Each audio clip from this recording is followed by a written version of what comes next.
Hello everyone. आप सभी का स्वागत है आपके अपने YouTube channel commerce with Vigraj में। और मैं लेके आ गया हूँ आपके लिए और एक नई वीडियो जिसमें हम सीखेंगे कि बेसिक ऑफ अकाउंट क्या होता है, अकाउंट कौन करता है, क्यों अकाउंटिंग ज़रूरी है और कैसे अकाउंटिंग होती है। ये हम इस वीडियो में समझेंगे। थोड़ा बेसिक नॉलेज ही हम इस वीडियो में देखेंगे कि क्यों हमें अकाउंटिंग ज़रूरी है और क्यों बिजनेस के लिए अकाउंटिंग करना बहुत ज़्यादा ज़रूरी हो जाता है। तो चलिए समझते हैं एक एग्जाम्पल के साथ। देखिए यहाँ पे एक पर्सन है, मतलब एक एग्जांपल लेते हैं। देखिए यहाँ पे एक पर्सन है जिसका नाम है रमेश, और जो बिजनेस ओपन करना चाहता है। ठीक है, अकाउंटिंग क्या होती है? अकाउंटिंग जितने भी बिजनेसेस है उसके लिए अकाउंटिंग करना जरूरी होता है। तो एक बिजनेस के एग्जांपल से हम ये समझते हैं। तो एक रमेश नाम का बंदा है, वो बिजनेस जो है ओपन करना चाहता है, शूज शूज का बिजनेस जो है वो करेगा। ठीक है, अब बिजनेस करने के लिए उसको लगेगा पैसा। ठीक है, उसको मनी लगेगा। तो बिजनेस शुरू करने के लिए जो भी पैसा हम बिजनेस में लेके आते हैं, अपने धंधे में लेके आते हैं, उसको हम या तो कहते हैं कैपिटल या तो कहते हैं ओनर्स इक्विटी। ठीक है, अब ये पैसा लेके आने का सोर्स क्या होगा? तो पैसा जो हम जहां से भी लेके आ सकते हैं, या तो हमारा खुद का पैसा होगा, जो भी हमारे पार्टनर्स होंगे तो उनके पास से हम पैसे लेंगे। ठीक है, अपना बिजनेस शुरू करने के लिए, या फिर हम लोन लेंगे, ओन मनी या फिर लोन मनी। लोन हम बैंक से भी ले सकते हैं या फिर किसी से उधार भी ले सकते हैं। और भी एक एडवांस तरीके है, जैसे कि हम कोई कंपनी तो अपने शेयर्स इशू करती है, वहां से वो पैसा जनरेट करती है। तो ये कुछ तरीके होते हैं मनी जनरेट करने के लिए, अपने बिजनेस को चलाने के लिए। फिर क्या होता है, ये पैसा एक बार हमारे पास आ गया तो इस पैसे से या तो हम कुछ इन्वेस्टमेंट करेंगे और हम कुछ एक्सपेंसेस करेंगे। जैसे कि हमें अगर अपना शूज का बिजनेस यहाँ पे ओपन करना है तो हमें उसके लिए या जमीन लगेगी, और एक किराए का कमरा तो लगेगा, या तो खुद का कमरा लगेगा। तो हम क्या करते हैं, या तो हम खुद की जमीन और खुद का ही जो अपना इंफ्रास्ट्रक्चर है वो वहाँ पे बिल्ड करेंगे, तो हमें बिल्डिंग लैंड और बिल्डिंग लगेगी। ठीक है, उसमें मशीनरीज हमें लगेंगी। फॉर एग्जांपल अगर हम शूज होलसेल से परचेस करते हैं तो उसका डेटा रिकॉर्ड करने के लिए हमें कुछ मशीनरीज जो है, ऐसे इक्विपमेंट लग सकते हैं। कुछ कस्टमर आएंगे, कुछ गेस्ट आएंगे, तो उनको बैठने के लिए फर्नीचर या फिर हमारा इंटीरियर जो है, इसके ऊपर हम अपना जो पैसा जो है वो इन्वेस्ट करेंगे, खर्चा करेंगे।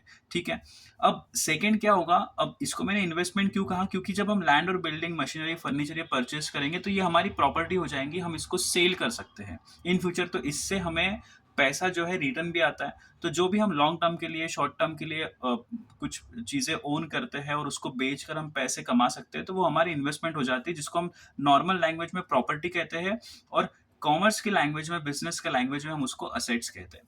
ठीक है, तो एक सोर्स हो गया हमारा मनी का, फिर हमने उसको इन्वेस्टमेंट किया। अब क्या होगा कि हमें अपना बिजनेस शुरू किया तो हमें एक्सपेंसेस करना बहुत ज़्यादा ज़रूरी हो जाएगा। क्यों? क्योंकि फॉर एग्जांपल अगर हमने अपनी शॉप जो है, हमें अपना बिजनेस शुरू करना है, तो हमें शॉप लेनी पड़ेगी जो कि रेंट पे हो सकती है, तो उसका रेंट एक्सपेंसेस हमें पर मंथ जो है वो देना पड़ेगा। ठीक है, अब क्या होगा, अगर हम शूज को मैन्युफैक्चर कर रहे हैं तो हमें रॉ मटेरियल परचेस करना पड़ेगा, या फिर हम शूज डायरेक्ट होलसेल परचेस कर रहे हैं तो शूज परचेस करना पड़ेगा, जिसको हम कहेंगे मटेरियल या फिर स्टॉक। उसको हम परचेस करेंगे। परचेस का बिल जो है, हमें ये सारे बिल्स जो है मेंटेन करना पड़ेगा, क्योंकि हमें पता होना चाहिए कि हम खर्चा कितना करने वाले हैं। क्योंकि अगर हमें पता ही नहीं होगा कि हम खर्चा कितना करेंगे, तो जब हम सेल करेंगे तो उसमें प्रॉफिट हो रहा है या लॉस हो रहा है, ये हमें पता नहीं चलेगा। तो जब भी हम परचेस करते हैं किसी भी चीज को, तो हम उसके बिल मेंटेन करेंगे। ठीक है, ये चीज हम सप्लायर से लेंगे। जो भी मटेरियल हम परचेस करेंगे, ये चीज हम किससे लेंगे? सप्लायर से लेंगे। ठीक है, अब जो भी हमने परचेस किया हुआ है उसको हमें सेल करना पड़ेगा। ठीक है, हम अगर जैसे ही वो सेल करेंगे टू द कस्टमर, तो इससे जनरेट होंगी हमारी इनकम।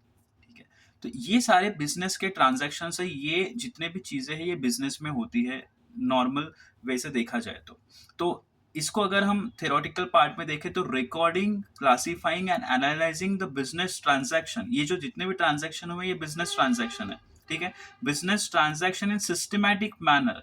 अब इनको रिकॉर्ड करना, क्लासिफाई करना और एनालाइज करना, ये जितने भी ट्रांजैक्शन है बिजनेस के, इन सिस्टमैटिक मैनर में, which can be measure in terms of money. और ये जितने भी ट्रांजैक्शन है ये इन टर्म्स ऑफ मनी होना चाहिए। मतलब ऐसा नहीं होना चाहिए कि हमने कोई एक चीज दे दी और उसके उसके बदले में हमें कोई दूसरी चीज मिल रही है।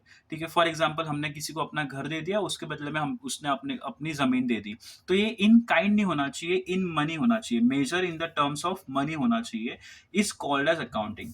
और ये क्या होता है, ये जो accounting keeps permanent record of the all business transaction. ठीक है, तो ये जो अकाउंटिंग हम करते हैं ये परमानेंट रिकॉर्ड रखता है अपने पूरे ट्रांजैक्शन का।